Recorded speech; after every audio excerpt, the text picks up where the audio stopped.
ఇలా అంటా ఉన్నాడు, తన నీతిని కనపరచవలనని. ఎవరికి? పాపులకు. పాపులకు నీతి కనపరచటానికి దేవుడు తన ఓరిమి వలన ఆ పాపములను ఉపేక్షించి ఇక ఆ పాపములు లేకుండా చేసి తన నీతిని కనపరచాలని దేవుడు తన కుమారుణ్ణి కరుణాధారునిగా మన కోసము పంపడము జరిగింది. అయితే ఇంకొక మాట చదవండి. అపోస్తల కార్యము 17వ అధ్యాయము 50వ వచనములో ఇలా రాయబడి ఉంటుంది. అపోస్తల కార్యము 17వ అధ్యాయము 50వ వచనము. ఏమ్మా?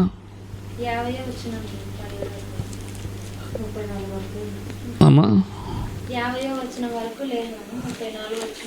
అపోస్తల కార్యమా? కొంచెం ఉండు, సరేలే. ఒకసారి రోమిలకు రాసిన పత్రిక 4:25 చదువుకుందాం.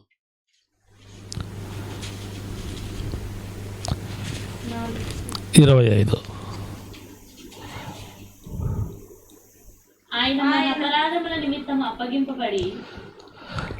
చదవమ్మా. ఆయన మన అపరాధముల నిమిత్తము అప్పగింపబడి మనము నీతిమంతులముగా తీర్చబడుటకై లేపబడెను. చాలెమ్మ. దేవుడు తన నీతిని మనకు ఎలా కనపరుస్తూ ఉన్నాడు? పూర్వము చేయబడిన పాపములను దేవుడు తన నీతిని కనపరచవలనని మనకు దేవుడు తన కుమారుని కరుణాధారునిగా పంపేదే కాకుండా ఇక్కడ అంటా ఉన్నాడు, మన అపరాధముల నిమిత్తము అప్పగింపబడి మనము నీతిమంతులముగా తీర్చబడుటకై లేపబడెను అని వ్రాయబడి ఉన్నది. దేవుని వాక్యం చెప్తా ఉంటుంది, మనలను నీతిమంతులుగా చేయుటకు దేవుడు మన కొరకు తన కుమారుణ్ణి పంపినట్టుగా మనం చూస్తూ ఉంటున్నాం. అయితే ఈ పూర్వమున చేయబడిన పాపములను బట్టి నేను మీకు ఇంతకుముందు చెప్పాను కదా, అపోస్తల కార్యము 17వ అధ్యాయము 30వ వచనాన్ని చదవండి. ఇట్లా రాయబడింది ఇక్కడ,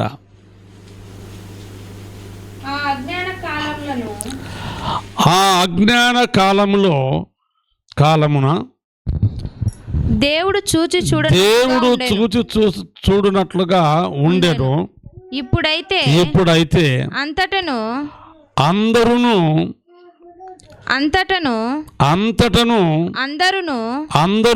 మారు మనసు పొందవలనని మనుషులకు ఆజ్ఞాపించుచు ఉన్నాడు. ఇక్కడ రాయబడి ఉన్నది, అందరూ కూడా, మనుషులందరూ కూడా పాపులైపోయినారు కనుక ఆదామును బట్టి ఆదాము పిల్లలందరూ కూడా పాపులైపోయారు కాబట్టి ఇక దేవుడు ఏం చేస్తూ ఉన్నాడంటే, ఇప్పుడైతే అంతటా అందరూ మారు మనసు పొందవలనని మనుషులకు ఆజ్ఞాపించుతూ ఉన్నాడు. అందరూ కూడా మారు మనసు పొందాలి అంటే రక్షణ పొందాలి. అందరూ కూడా రక్షణ పొందాలి. వాళ్ళ మనసుకు రక్షణ అవసరము. దానిని మారు మనసు అంటారు.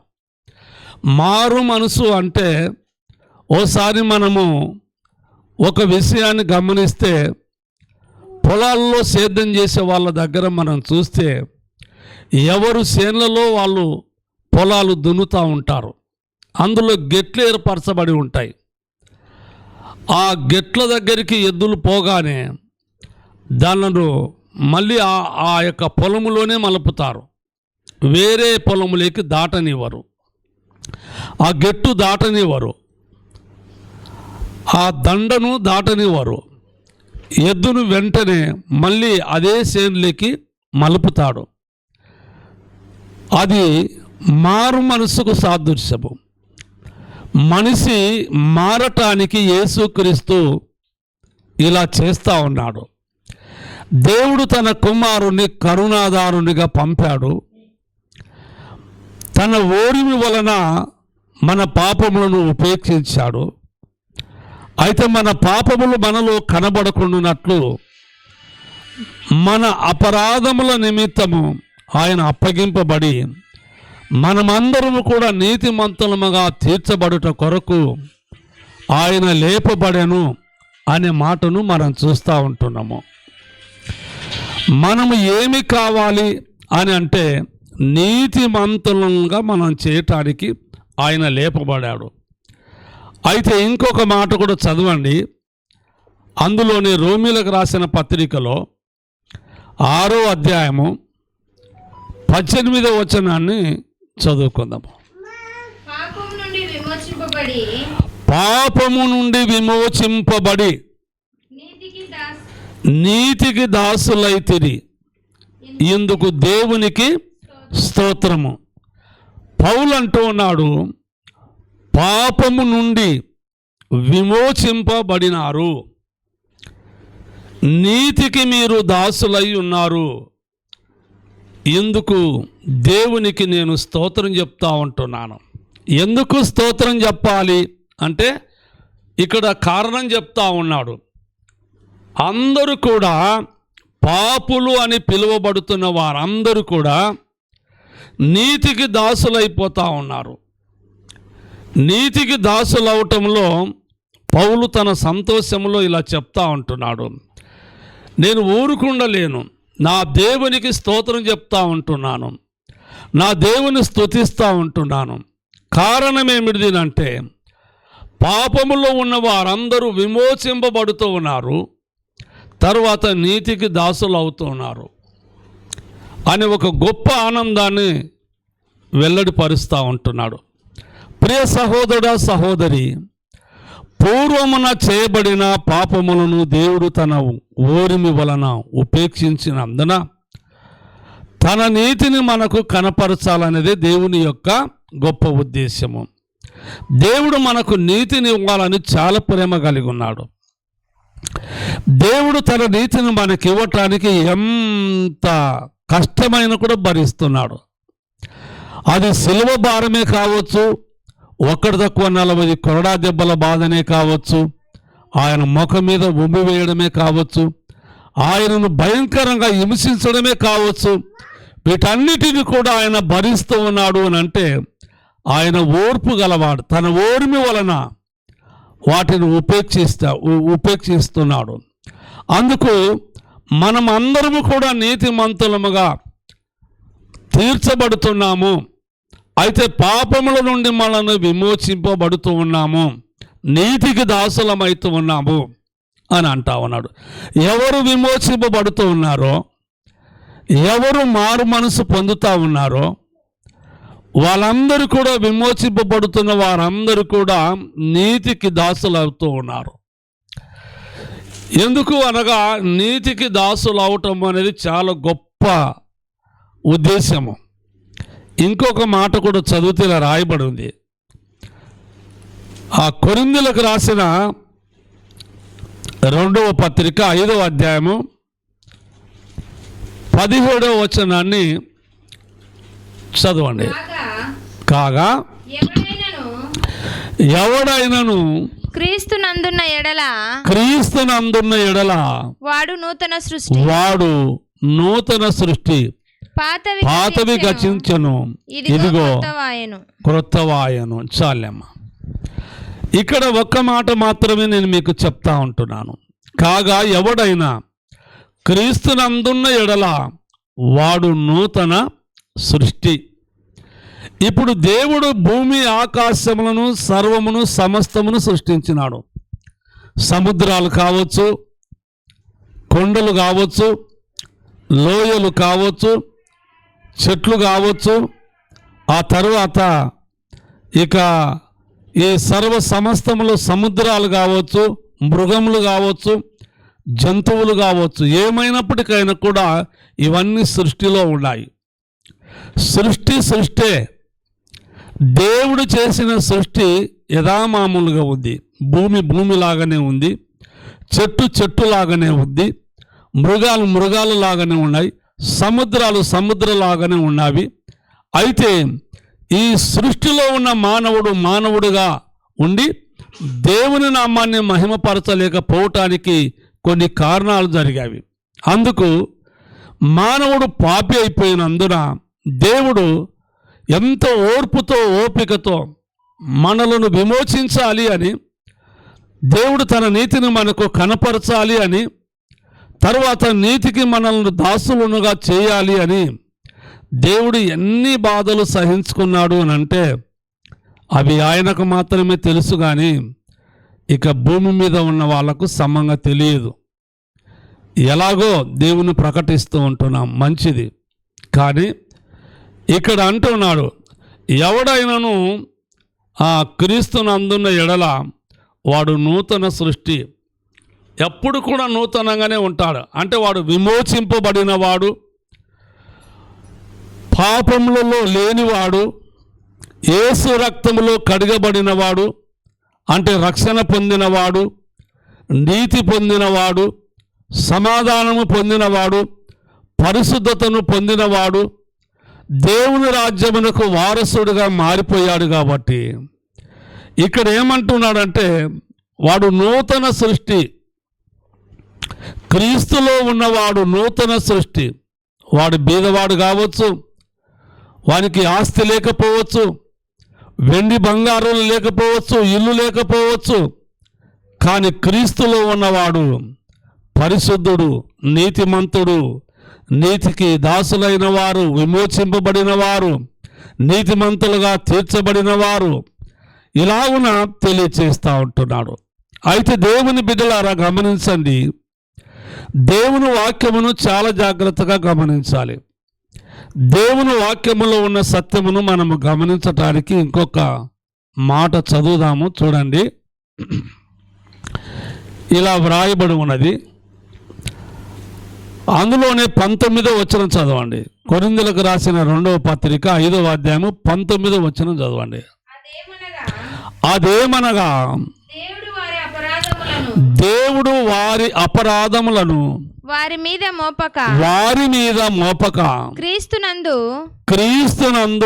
లోకమును తనతో సమాధానపరచుకొనుచు ఆ సమాధాన వాక్యమును మాకు అప్పగించను. చాలమ్మా. ప్రియ సహోదరుడా, సహోదరి, దేవుని వాక్యమును ప్రతి ఒక్కరు కూడా గుర్తుపెట్టుకోవాలి. దేవుని వాక్యం ఏం చెప్తా ఉందో ఆ వాక్యములో మనము నడవాలి.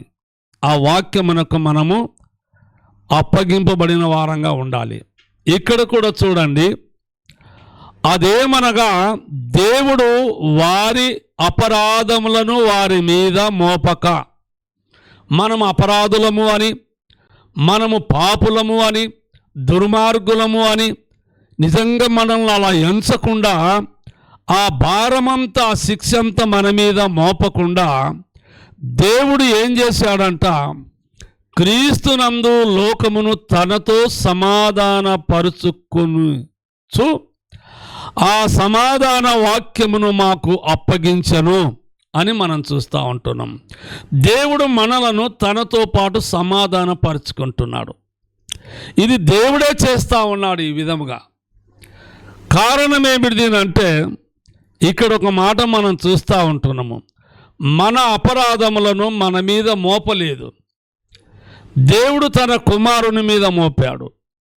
ఇంకొక మాట చదివితే అందులోని 21వ వచనం చూడండి. ఎందుకు అనగా మనము ఆయన యందు దేవుని నీతి అగునట్లు పాపమెరగని ఆయనను మన కోసరము పాపముగా చేసెను. దేవుడు ఇప్పుడు సర్వలోకానికి, సర్వ ప్రజలకు పాపం చేసిన వానిగా కనపడాడు, కానీ ఆయన పాపము చేయలేదు. మన కోసరము అని ఇక్కడ రాయబడి ఉన్నది. మన కోసరము పాపముగా చేయబడెను అని మనం చూస్తూ ఉన్నాం. అయితే దేవుని బిడ్డలారా గమనించండి, దేవుని వాక్యములో ఉన్న సత్యాన్ని మనం చాలా జాగ్రత్తగా గమనించాలి. ఈ మాటలో ఉన్నట్టు విషయం ఏమిటిది అంటే, దేవుడు మనలను నీతిమంతులనుగా తీర్చుట కొరకు. మళ్ళీ చదువుకుందాం అందే 21వ వచనాన్ని. ఎందుకు అనగా మనము ఆయన యందు దేవుని నీతి అగునట్లు పాపమెరుగని ఆయనను మన కోసరము పాపముగా చేసెను. చూడండి దేవుని బిడ్డలారా, సహోదరులారా, సహోదరులారా,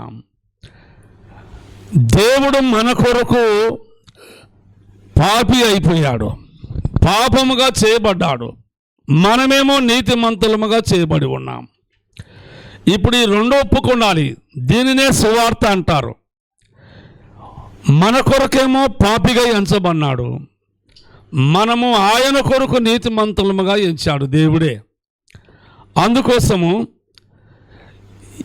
యేసు ప్రభు మన పాపముల నిమిత్తము మరణ శిక్ష పొందాడు. యేసు ప్రభు మనకు నీతి ఇచ్చినందున, నీతిమంతులనుగా తీర్చినందున, ఆ నీతిని బట్టి మనకు నిత్య జీవము అని వ్రాయబడి ఉన్నది. ఓసారి ఈ మాట చదువుకుందాము. అదే రోమపత్రిక 3:24లో ఈ మాట చదువుకుందాం. కాబట్టి నమ్మువారు ఆయన కృప చేతనే క్రీస్తు యేసునందలి విమోచనము ద్వారా ఉచితముగా నీతిమంతులమని తీర్చబడుచున్నారు.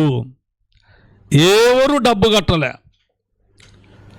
దేవుడు మనలను తన కృప ద్వారా, తన కృప చేత మనలను విమోచించి పాపాలు లేకుండా చేసి మనలను ఉచితముగా, ఆయనకు మనం ఏమి ఇవ్వలేదు.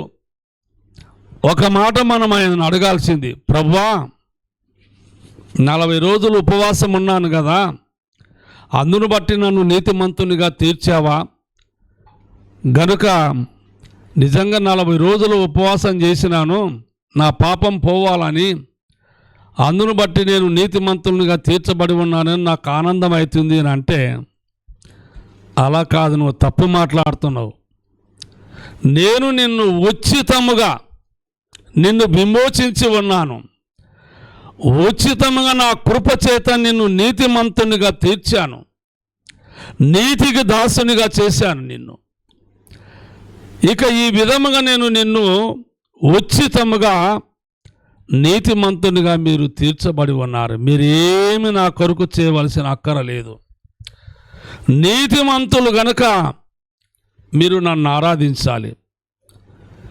కానీ చాలామంది ఏమంటారంటే, నేను ప్రార్థన చేసినందుకు నీతిమంతుణ్ణి, ఉపవాసం ఉన్నందుకు నీతిమంతుణ్ణి, తరువాత ఇంకేం చేస్తారు అని అంటే, నేను మంచివాడనుగా ఉన్నందుకు నీతిమంతుడను అని అంటూ ఉంటారు. ఇదంతా కూడా తప్పే. దేవుడు అంటా ఉన్నాడు, మీరేమి నా కొరకు చేయవలసిన అవసరం లేదు. ఇప్పుడు మీరు నీతిమంతులు గనుక, అపోస్తుడైన పౌలు అన్నాడు కదా, మీరు నీతిమంతులుగా తీర్చబడటం వలన నీతికి దాసులైనందుకు నా దేవునికి స్తోత్రము లేక కృతజ్ఞతాస్తుతులు చెల్లిస్తూ ఉంటున్నానని దేవుని ఆరాధించాడు. అందుకు మనం కూడా ఏం చెప్పాలి? ఉచితముగా, నా ఉపవాసం కాదు, నా క్రియలు కాదు, నా తలంపులు కాదు, నా ఆలోచనలు కాదు, నన్ను ఉచితముగా విమోచించి ఉన్నావు, ఉచితముగానే నీ కృప చేత నన్ను నీతిమంతునిగా తీర్చినావు. ఇది నీ గొప్పతనం ప్రభువా, నేను ధన్యుడను, నీకు స్తోత్రం అని చెప్పాలి. ఇక నువ్వు ఉపవాసం ఎందుకుంటున్నావో నీకు అర్థం కావాలి. తర్వాత ప్రతి శుక్రవారం కూడా ఉపవాసం ఎందుకు చేస్తూ ఉన్నావు అనేది కూడా నీకు అర్థం కావాలి. గనుక దయచేసి ఒక మాట చెప్పి నేను ముగిస్తున్నాను. దయచేసి ఏమిటిది అంటే, ఇప్పుడు మనము నీతిమంతులము. ఎలా నీతిమంతులమనంటే, కృప ద్వారా ఉచితముగా నీతిమంతులముగా తీర్చబడి ఉన్నాం. దేవుడు అంటా ఉన్నాడు, ఇప్పుడు మీరు నీతిమంతులుగా తీర్చబడి ఉన్నారు. మీరు ఎప్పటికీ పాపులు కాదు.